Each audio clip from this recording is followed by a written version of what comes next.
Welcome everybody to a Letterboxd year in review. So we did this last year for 2023. So yeah, figured we'd do it for this year for 2024.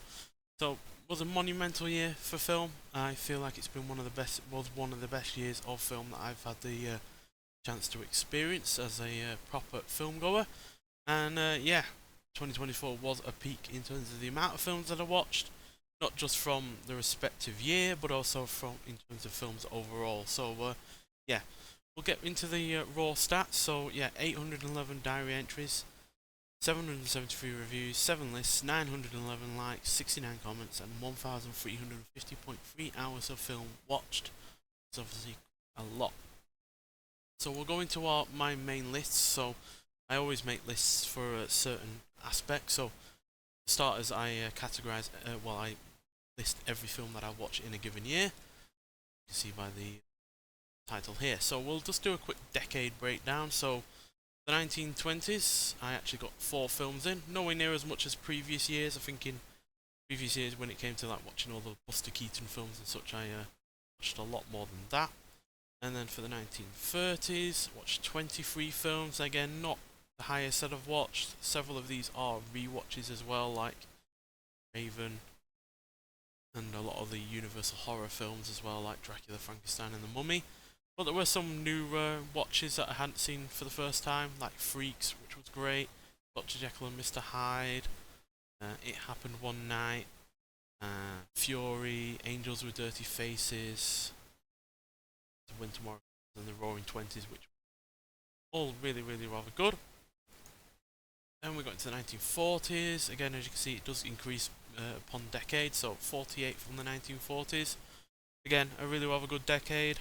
Again, though, probably not as many as previous years. Seem to have focused on more newer ones, 50s, 60s onwards. But still, some great efforts in this decade as well. The remake of Dr. Jekyll and Hyde is decent, but not as good as the 1930s one. Then we had some really rather good efforts like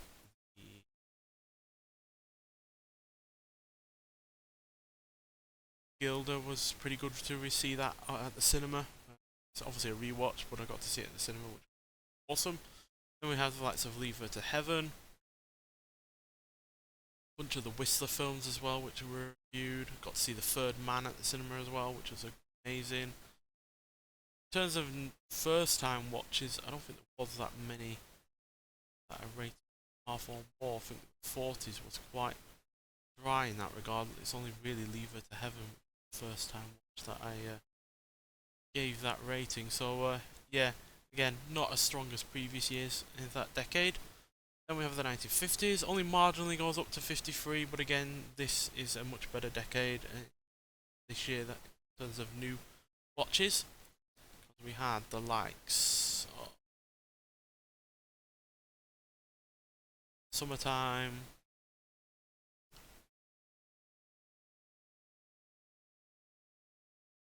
El Vampiro, Paths of Glory was excellent. Vampire's Coffin was a decent sequel to El Vampiro. And then we also had The Ghost of Yotsuya. Chop Hill was good. Horrors of the Black Museum was decent. And yeah, again, though, very minimal in terms of 4.5 ratings or more, to be honest, which is again a little bit of a shame. But I'm hoping to rectify that. But still, we got the likes of Seven Samurai in 4K, which was excellent. Watched Godzilla again, celebrate its 70th anniversary. So yeah, some decent rewatches as well. And then we jump into the 1960s. As you can see, it completely spikes. 99 films from that decade, marked by releases in terms of physical releases like Eyes Without a Face, which got on 4K. Reptilicus, which also got on 4K. Not a great film by any means, but to actually get it physically was great. In terms of, I guess it would help if I sorted this by.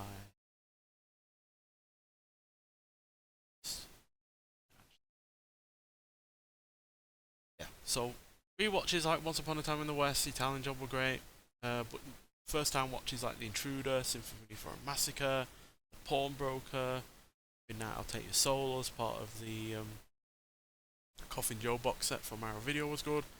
Tokajiro, The Lonely Accuser, then The Samurai Wolf, One-Armed Swordsman, Death Rides a Horse. So yeah, as you can see, the 60s was a lot more chocker full of great efforts, to be honest, and very few of those are rewatches. Only first two there, and Witchfinder General watches in terms of 4.5 or more. So yeah, great decade for 2024. And again, we go up into the 1970s. Again, more rewatches. Don't Look Now, Carrie. Fantastic first-time watches like the Molly Maguires, Soldier Blue, Symphony for the Dog, Lady Hermit, two of the Lone Wolf Cub films. Well, three actually. Four. Yeah, a lot of those films I actually enjoyed. Street Law, Valiant Ones, Magic Blade, Goodbye and Amen. So yeah, again, Fear is a Key was a rewatch I think for that year, but still an amazing film. Excellent car chase at the beginning of that. Yeah, so then we jump on to the 1980s. We actually slipped down in terms of numbers for this decade. Didn't really see all that many new films from that decade that I've properly enjoyed. But Panting was pretty great. The Sword was excellent. But most of these are rewatches, except for the movie Fighters. You know, Airplane, The Thing, which I actually got to see at the cinema. It was my last cinema trip of the year. Got to see that on the 30th of December. But yeah, Airplane got on 4K. Long Good Friday came on 4K, so they were rewatched. So the Never Story and The Hitcher. And moving into the 90s, again we dropped down a little bit, but still above 100. 4K releases of the likes of The Exorcist 3, Speed, got to see The Matrix at the cinema again. Great. But yeah, the new watches were the likes of Undeclared War, Dreams, Legend of Fong Sai-yuk, Tai Chi Master, Fist of Legend, great. City of Lost Children, really, really good, really rather weird, but rather fun. Shanghai Triad, Freeway, Lone Star from Criterion was excellent as well. Run Lola Run. Got to see Galaxy Quest at the cinema for its 25th anniversary, which was great. So yeah, not as many as previous decades from the 90s, but still a really, really good decade. Then we go into the 2000s. As you can see, it drops massively. The 2000s for me is a bit of a dead zone as far as films go. I just haven't been able to get into that many from that decade, despite, you know, growing up in that decade, you know, teenager in that at that point. So yeah, but still, some excellent first-time watches like Bloody Sunday, and well yeah, that was actually the only 4.5 that I've not seen before. But still, getting around to seeing Before the Devil Knows You're Dead for the first time in a while was great. Also got to see Spider-Man and Spider-Man 2 at the cinema, as well as Gladiator. Also saw, finally got Norai on Blu-ray. One of the favourite releases of last year, even though it was part of a box set that wasn't particularly consistent, unfortunately. Also got to see Shaun of the Dead at the cinema for its 20th anniversary, which was excellent. Moving into the 2010s, again drop off quite a lot, but still first time watches like Five Broken Cameras and Claws. They were the two big ones. First time watches, but yeah, again, got to see some films at the cinema that I hadn't seen for a while or didn't get the chance to see it all, like Rogue One, A Star Wars Story, Mad Max Fury Road. To the 2020s, so there are going to be some films here that we're going to talk about again when it comes to the favourite films from 2024. But as far as films from outside of 2024 in terms of first time watches that I absolutely enjoyed, we have the likes of Surge, Middle of Fire. I think I wasn't released over here in 2024. Benedetta was good. Boris Karloff, The Man Behind the Monster. But there's a lot there from 2020. That is where I've watched a lot of films from the 2020s. So in terms of favourite pre-2024 first-time rewatches, as you can see, you're going to see a lot of here that we've already talked about. But there were 52 films that I hadn't seen before 2024, got 4.5 stars or more. So just quickly scroll through these because you're gonna have seen a lot of them already that I've talked about. Basically, my top 10 was Angels with Dirty Faces, The Roaring Twenties, Goodbye and Amen, Sword, Paths of Glory, Lone Wolf and Cub number 1, Sword of Vengeance, Lone Wolf and Cub number 2, Baby Cart at the River Styx, Samurai Wolf 1, Bloody Sunday, and then 5 Broken Cameras first place. I think those two were the only ones I gave 5 stars, yeah, so I don't throw out 5 stars like Smarties or anything like that, but yeah, they were the 2 best. And then we go into 2024. So we're going to start off with my least favourite films from that year. Now these are based on UK release dates. So like a lot of people, Madam Web is at the bottom of my list. 1 star. Then we move up to No Way Up, Sasquatch Sunset, Night Swim, The Last Breath. They're my bottom 5, but Red 1 was also quite bad. So was Baghead, Imaginary, Sleeping Dogs was just boring. Garfield movie was just a Chris Pratt vehicle for no reason. Afraid, Tarot, Watchers, and Daddy's Head, as well as In a Violent Nature, were one of several horror films from that year that just did not impress me at all. Crow was a really rather quite bland remake. Very little about that to enjoy. But yeah, in terms of my favourites, well, let's go into my top 25. So, top 25. Wallace and Gromit, Vengeance Most Foul. Massive surprise how good that actually is. Did prefer Curse of the Were-Rabbit, but on the whole that was really good. And then we had Quiet Place Day 1. Not quite as good as the first 2 films, but still really, really effective. Excellent characterization. The 2 leads. Then we got The Lord of the Rings, The War of Rohirrim. Probably misspelling that. But yeah, animated Lord of the Rings film. Didn't think it would work, but it actually really rather does. Drift, really good character-based film, just like The Outrun and The Promised Land. The Count of Monte Cristo, all French film. First time I think it actually has been in French, that story, despite being from a French writer, the original source material. But yeah, even though I've seen obviously 2 versions of the film before, it's easily my favourite of the 3 that I've now seen. Love Lies Bleeding, really good. So was Monkey Man. Conclave, despite not being religious, was excellent. Felt more like a political thriller than a religious one. Unicorns and Will and Harper were really rather sweet and endearing in some ways. Then we have Transformers 1, which is my favourite Transformers film. It's absolutely great. Godzilla, Kong, New Empire, my first ever experience at IMAX, which might well have obviously, swung it into being favourable. But I had a hugely fun time watching that. And Furiosa and Mad Max Saga might not be quite as good as Fury Road, but it's damn well close. Then we get into a top 10. Kneecap, despite not being really into the music that is focused on that film, it's just really funny, really characterful, and thematically weighty. Then we got Long Legs, which is just relentlessly dread-inducing and just really effective as a horror film. Second favourite horror film of the year. Then we got Kingdom of the Planet of the Apes. So I was a bit surprised really how great this actually was. I was expecting it to be a massive drop-off from the previous trilogy, which I really rather enjoyed. But Wes Ball pulled it out of the bag, quite frankly, and hopefully we get 2 more of those. Then we get Poor Things, which is just hilarious and just really well shot, excellent production value. Love the black and white cinematography that then bleeds into that colour. It's really well done. Hundreds of Beavers, my favourite full-blown comedy. Well, it's not the only one that has comedic elements in this top 10. But yeah, wonderfully done in terms of on a small budget, wildly inventive. Easily one of my favourite times at the cinema. Then There's Still Tomorrow. I know that's been released a long time ago in Italy. I think it was the highest grossing film in Italy for 2023, but it didn't get released until 2024 over here in the UK. But yeah, absolutely wonderful drama. Highly, highly engrossing. Highly recommend it.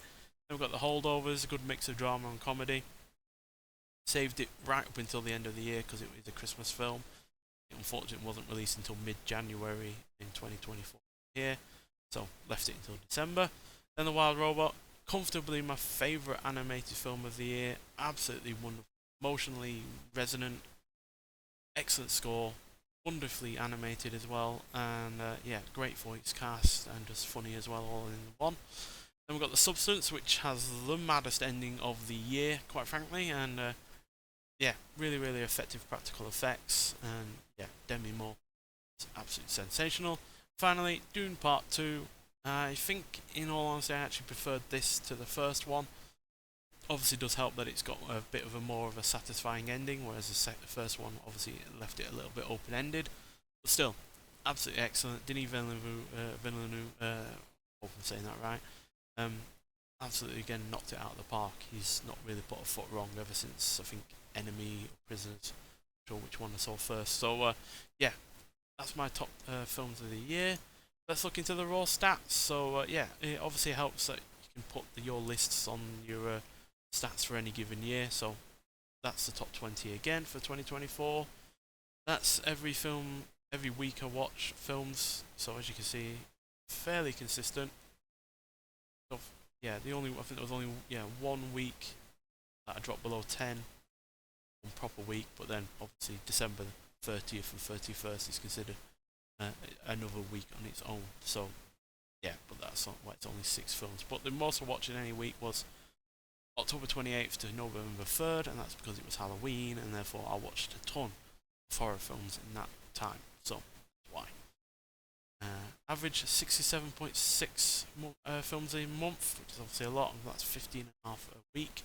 There's 811 films logged, and that's purely because I watched one film twice, which you'll see in a second. Diary milestone, so my first film was Attack of the 50-Foot Woman. Then 50th was The Awakening of the Beast. 100th, Civil Comfort. 50th, Indiana Jones' Temple of Doom. 200th was a new release, Mother's Instinct. 300th was The Intruder. 400th was X in preparation for Maxine. 500th was Eyewitness. 600th was Salem's Lot, another cinema release. 700th was Seven Samurai, and 800th was Fast Charlie. Last film was Beyond the Poseidon Adventure because I decided to do a double bill with the first film, New Year's Eve. So yeah, there we go. And like I said, there was one film that I watched twice, and that was Hundreds of Beavers because I saw it at the cinema, and then when it came out on Blu-ray, I watched it again. That's just every film in 2024. Breakdown of genres, countries, and languages. So action was my favourite genre. USA was the most popular country, although there is crossover between countries because it's very rare that film is produced in just one country nowadays. And then English being the dominant language. Of course, I speak English, so that's likely to be the top one. But it's more interesting in terms of what other languages are there. So Japanese in second, Italian in third, Chinese in fourth, Cantonese in fifth, French, Spanish, Portuguese. Watch 5 with no spoken language, and that's silent films, and then 2 in Russian. Themes and nanogenres. So yeah, 2024 premieres and older ones. So obviously it doesn't count when the film was released in a given country. So obviously it's only saying 91 in terms of 4 releases, but still that's a high percentage, quite frankly, considering more than 800 films. So yeah, 11.2% 2024. Rewatches 24.4%, so less than a quarter of the films that I watched were rewatches. Obviously, I'd like that to be lower, although to be honest, I am probably going to prioritise watching films that I've not seen for a while. My favourites this year, but still, that is pretty good. And then reviewed and not reviewed. The only reason I generally wouldn't review a film is if I'm rewatching it and got nothing else to say about the film. Ready? Rating spread. So I didn't really watch that many bad films last year. Only gave one film half a star. Not sure which one that was. That Catwoman. Yeah. Rewatched that because I was going through a bunch of early 2000s superhero films and I hadn't reviewed that yet. And it's got awful. And 2 films were 1 star. Madam Web and The Happening. 4 films 1.5 star. So yeah, 3 of them were from 2024. Absolutely dreadful late 90s Avengers. Wondering why it's called Avengers Assemble in the UK is because of that film. And then 11 films are rated 2. Yeah, a lot of bad films. 2 stars. Several of which, as you can see, were Steven Seagal films. I did a bunch of his theatrical releases in one go. And finally, 52 at 2.5 stars. Yeah, a lot of average films there. Not really all that terrible, but not particularly great either. So yeah,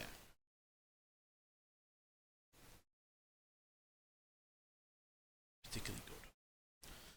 Yeah, as you can see, I don't really throw out a lot of 5-star ratings. I only rated 31 5 stars, and a lot of them are rewatches, as you can see by the spinning wheel there. So yeah, in terms of new releases, well, in terms of first-time watches, only 5-star films I gave were The Holdovers, Bloody Sunday, Wild Robot, The Substance, Still Tomorrow, Part 2, Broken Cameras.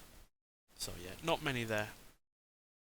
And casting, so we can go for ad infinitum, infinity basically, in terms of, you know, how many films are watched by certain actors for a given year. But this is my top 10.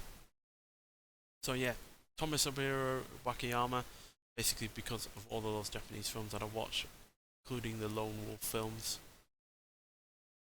But yeah, a lot of them were also films that I bought from 2024. So yeah, mainly why he's up there. Part of a lot of new releases. But then you got John Ratzenberger, who's part of a bunch of animated films, Pixar, Samuel L. Jackson. Also, a large proportion of rewatches, but I saw Argyle from 2024, and then you got the Garfield movie as well from that year. He was also in A Shot to the System and Sphere, which was particularly good. Steven Seagal, like I said, I went through a bunch of his films just for the hell of it, but yeah, most of them are not that good. Only 1, 2, 3. I'd give 3.5 or more out of all in those 11 ones. Christopher Lee, I imagine most of these are rewatches. Yeah, the only new ones were Circus of Fear, Rasputin the Mad Monk, which is a good one, Salamander, and Lord of the Rings, because he briefly appears in that film. Jet Li, a bunch of these were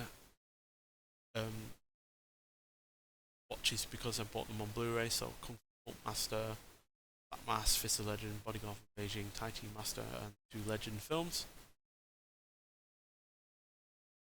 Koji Sekiyama, couldn't for the life of you tell you what characters he was playing in these, but as per usual when it comes to these kind of films, you know, you do certain actors do crop up even if they're not in a major role. Then we've got Jose Miyuki Marins, who was part of he's in Coffin Joe, that's why he's in 10 films there. Won Ching Ho, again, much like Koji Sekiyama, I couldn't tell you for the life of me what characters he was playing. And then finally, Michael Caine in 10th place, mostly rewatches, only 2 new ones, Cars 2 and A Shot to the System. Yes, I had not seen Cars 2 until 2024, probably because I didn't much care for Cars 1, basically. And then directors, so Jose again, we've already talked about him, but he also directed the film he was starring in. Then we've got Chang-Che, again, I had a lot of films released on Blu-ray by likes of Arrow Video and Eureka. All 4 of those, in fact, there were Eureka, and then 3 were Arrow Video, and then that one I think was 88 Films. And then we've got Rene Cardona Jr., a bunch of his films from Vinegar Syndrome. They did 2 of his 2 collection releases of his. And we've got Ishiro Honda. All but one of these are rewatches. I watched the American version of King Kong vs Godzilla for the first time. Not as good as the Japanese version. The rest are rewatches. Then we got Kinji Fukasaku again, because a load of his films were released on Blu-ray. Wolves, Pigs and Men, Message from Space were released by Eureka. Then The Threat, Arrow Video, Japan Organized Crime Boss was Symphony for the Radiance, and then I tried to start Battles with That Honor and Humanity series, but just didn't get around to doing the rest of them. So he'll probably reappear again for 2025. William Castle, half rewatches, half not rewatches, so I finally got around to the rest of the Whistler films that he directed, but also rewatched 2 of the ones I had already seen, as well as Straight Jacket, but then he also did Undertow, another 1940s film. Roger Corman, rest in peace. Watched a bunch of his films for the first time, best of which is The Intruder, but Little Shop of Horrors was also pretty damn great. Ty West, primarily because scene was coming out, so I decided to watch X and Pearl. But I finally got around to The Sacrament, which was a fairly good found footage film, and then I watched House of the Devil for its Blu-ray release from Umbrella. Then we got John Lasseter, who he's apparently a pretty awful guy, quite frankly, so we're not going to talk more about him. And then we got La Carl Lung. So yeah, didn't really watch much from specific directors. It's rare that I only watch one person in terms of directing to only have 10 films or more, to be honest. I think it's been a little bit more focused in previous years, but not this time. And then, yeah, most liked review was The First Omen. It's like this was favourite pre-2020 first time viewings. And then we've got the highs and lows. So highest average was 12 Angry Men with 4.6. Lowest average, Madam Web 1.5. Most popular section. Most obscure was Cooking Price Wise. Don't think that's had many watches so far. 2, 11, 6, 42. So yeah, not many people have watched that because obviously it's only via BFI. Newest was Sonic the Hedgehog 3. Oldest, Nosferatu, in preparation for watching the new one. Longest, Seven Samurai, 207 minutes, and shortest, Mood, 9 minutes, which was shown before Despicable Me 4. Rated higher than average. Yeah, it's very easy to get any film on here because even a film rated more than 3.5, even 3.68, rated 5 is considered higher than average, so this is the way it goes. But I really rather enjoyed Godzilla Kong, New Empire, and Salem Resort, to be honest, so I have no shame in that. And yeah, rated lower than average. Well, I have no shame in these ratings because I just didn't enjoy the films. Curse of the Cat People has to be one of the most underwhelming sequels I've ever seen. Baffles me that it's nearly 3.5 out of 5. And then that's everything there, all the films, and then my world map finally. So yeah, obviously didn't hit every continent because Antarctica does not have any films shot on it, but hit every main continent that has a sizable population on, and yeah, fairly spread out. Brazil has 10 purely because of the Coffin Joe series, and then Ecuador has 1, but nowhere near as many from South America as has been before. Same with Africa, to be honest, only 2 from South Africa and 1 from Namibia. But obviously there's smaller countries that you just can't see until you zoom in that really do dominate. Hong Kong, 63, way more than mainland China at only 4, which is even less than Taiwan at 5. Yeah, there's those small countries that you just can't see, but obviously the main ones are going to be USA at 514, UK at 148, and then Hong Kong 3rd place. So yeah, but reasonably spread out. I don't try and find countries to fill a little marker in, or find films that have a country in it, just or are filmed in a certain country just to fill a gap on a map. But it would be nice to see more films from more places around the world, to be honest. But a lot of them are just either hard to find, or those places have just never had a film shot there before. I think it's Svalbard and Jan. Yeah, very few actually shot there, and actually find them is another thing. And they're not really feature films as far as I know about. Greenland had a lot there by the looks of things, but again, they don't look like feature films. I think there is countries out there that just haven't had anything at all. I can't remember what they are again.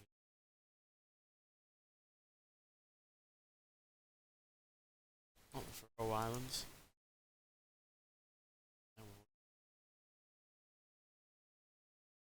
I'm mad that they're that far apart. But yeah, still, 2024 was a fantastic year overall. For new films, for old films, and everything in between. Because yeah, I really did have a massively fun time watching films, and that's why I've watched so many. Not likely to watch as many this year, just because I would like to concentrate on other things, but still going to review plenty of new releases on Blu-ray, which there are many coming, and I need to look forward to as well that have already been announced. So yeah, I look forward to seeing them and reviewing them with you, and I hope to see you doing them as well. Hope you've had a great 2024, and I hope you have a great 2025 as well. But nonetheless, thank you for watching, and I'll see you in the next one. Bye.